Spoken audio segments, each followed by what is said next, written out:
To find the angle of inside of a right triangle, you're going to want to again look at your trig ratios, sine, cosine, and tangent.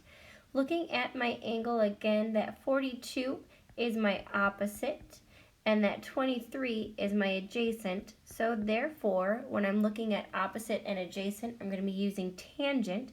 So I have the tangent of x equaling the opposite, which is 42 over 23.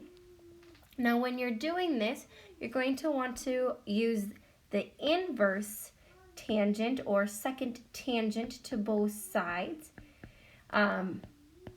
So when I type this in on my calculator, I'm going to have x equaling second tangent, and then typing in that fraction of 42 divided by 23. When I do that, I get x to equal 61.29 degrees, and it says to round to the nearest whole number. The answer would be 61 degrees.